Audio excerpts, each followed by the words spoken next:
It is Monday, March 31st at 9:56 a.m.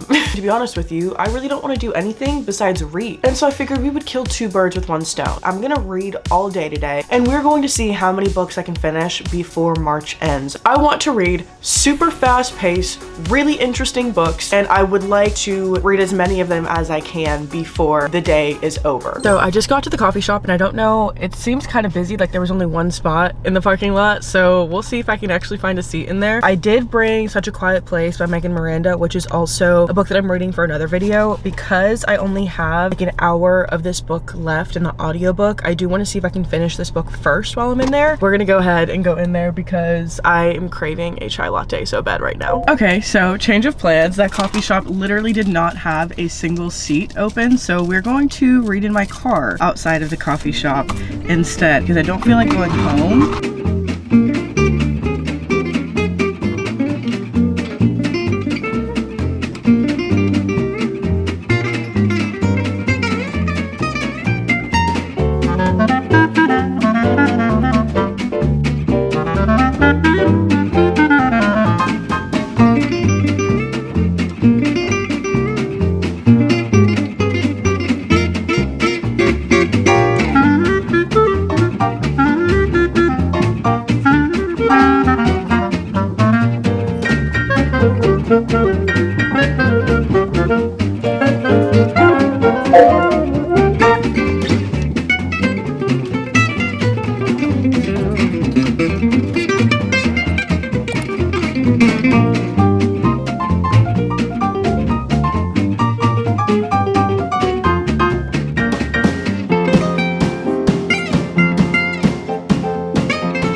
Okay, so hi Rexy.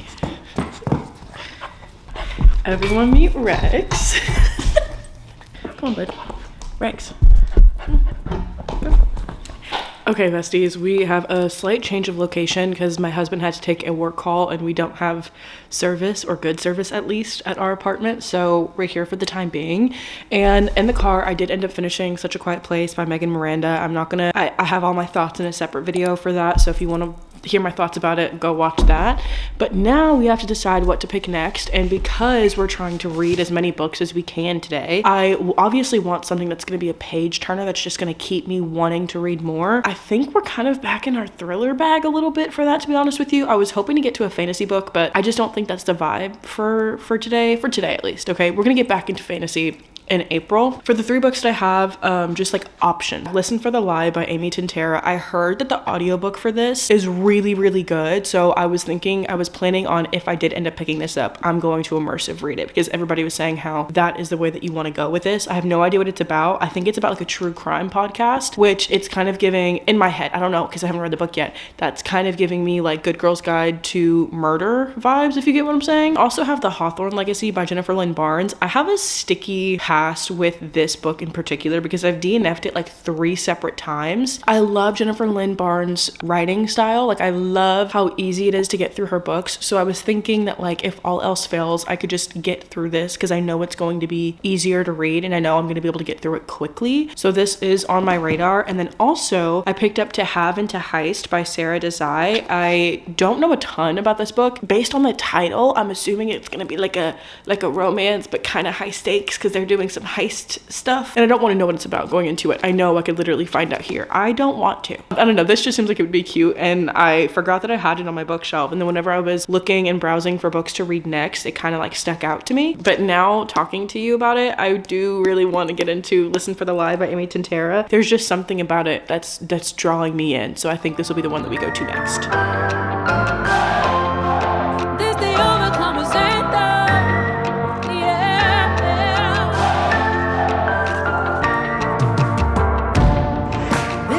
Literally just read the first little paragraph and it says, a podcaster has decided to ruin my life, so I'm buying a chicken.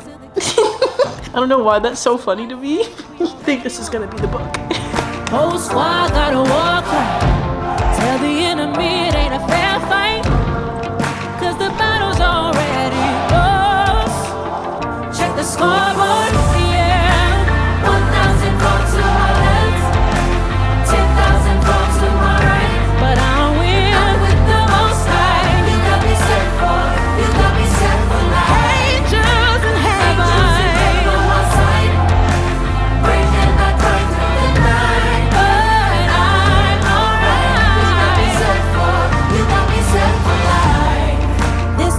Okay, I'm not much farther into Listen for the Lie by Amy Tintera, but I did want to talk about it because this book is extremely interesting. Following Lucy, she has been accused of killing her best friend. She had kind of moved on with her life. She'd gotten a boyfriend, like her life was moving on. She moved from the hometown that the murder took place in, but back in Plumpton, Texas, which is such a funny name. She has to go back for her grandmother who is 80 and she's having a birthday. I actually love the grandma's character. Like, I'm not even gonna lie to you. She is a funny character. And I already have thoughts. First of all, the writing is so disarming, but also really concerning in the same way. Like the way that Lucy's character is written. First of all, the book is funny. It's so weird. I thought I was gonna come in and it was gonna be this super serious tone. And it's a serious tone, but the jokes that are made, they're two very, very conflicting ideas, but it works. And it makes this, I know I'm gonna be able to binge this book. Like I'm so excited to actually finish it. I'm literally only 16 pages in, but I already feel like this book could be rated very highly for me, just given everything that I talked about. So. We don't look like what we've been through. Like the lightning flash and the thunder roll. Somebody tell me why it ain't impossible. My refuge, yeah. With you, I can really rest. The battle's already. Check it. Check the score. 1,000 from tomorrow. 10,000 from tomorrow. 10,000 from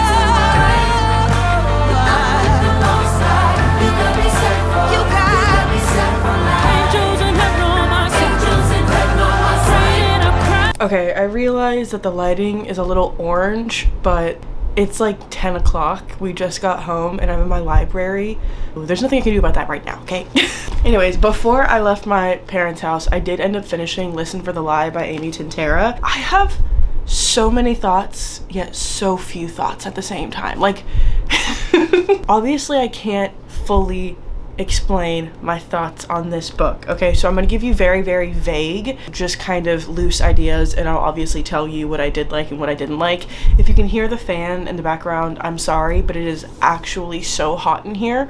Once it cools down a little bit, I will turn it off.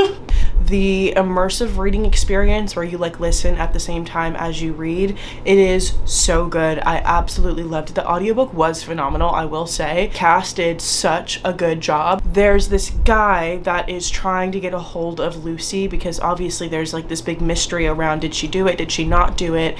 And he has a true crime podcast that he does, and he's trying to get a hold of her in order to have her on the true crime podcast to kind of like tell her side of the story. So I mentioned this a little bit, but the writing style of this book was so intensely weird and not anything like I've ever read before, especially in a thriller book. Whenever I listen or read to mystery books or thrillers, there's a fairly like sterile feel about them sometimes, where it feels like you're very much distant from what's happening and you're just reading about it after the fact. This felt so intense and so vivid and so like I'm actually there because of how her stream of thought is. It's so real and it's also so gruesome, okay? Because like her thoughts are just so blunt, and she has this kind of personality that, like, you know how some people, they are automatically disarming and they are, you know, very nice to be around because it's like you just feel comfortable around them.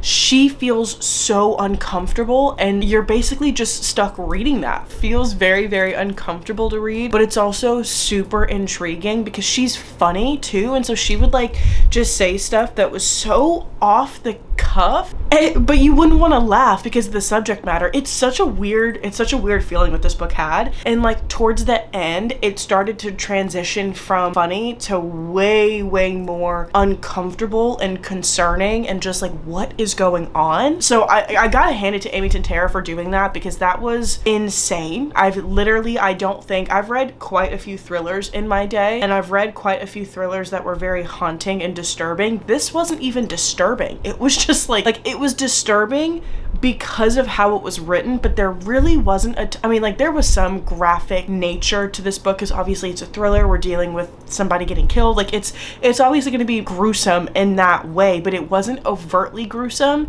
but it was still just heavy Also, I don't know how to explain this. I will say the only thing that I didn't like, and I can't really explain this because it is a thriller, but there is a kind of a storyline that goes on with Lucy towards the end, and I felt like it was unnecessary. So just so you know, there is a little bit of spice in this book. It's not super spicy, and it's not it's not super graphic, but like it just, to me, it kind of felt unnecessary to put in there. Like I don't ever read thriller books for spice. Like this I think is the first book that has had it, not mentioned it, because sex does get mentioned in thrillers, especially adult thrillers, so like I'm used to that, but it was the way that this was written, it took it a step further in my opinion. So just be aware of that. It wasn't necessarily something that like ruined the whole book for me, because it was literally like 2 scenes, and they weren't even full scenes. Like it was literally just like half a page, so you could skip it. Other than that, I would probably rate this book like a 4 stars. It wasn't a 5-star because it didn't give me like that 5-star feeling. I really liked it, and it was a very highly rated book. I would absolutely recommend the audiobook, the physical book. Like it was really good. It was just so unique. I don't know how else to describe it. It was insanely unique, and I don't know if I see myself rereading it, which is also why it didn't get a 5-star, but like it was good. It was good. But that means that we need to pick out the next book. We're gonna see if I can get through one more book, and I don't know what that book is going to be, so I'm probably going to come back after I pick it. Okay, I did end up picking the next book I'm gonna read, and it's In 5 Years by Rebecca Serrell. I had read one of her books last month, which was Expiration Dates. I have 2 other books of hers on my shelves that I've been wanting to get into, so I want to try to get this one finished so that I can have all 3 of her books done on my shelf. Hey!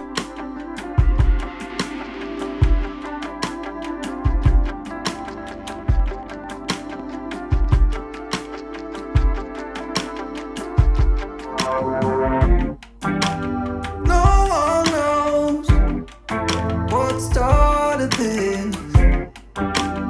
Everyone is getting sick of it. I'm waiting line.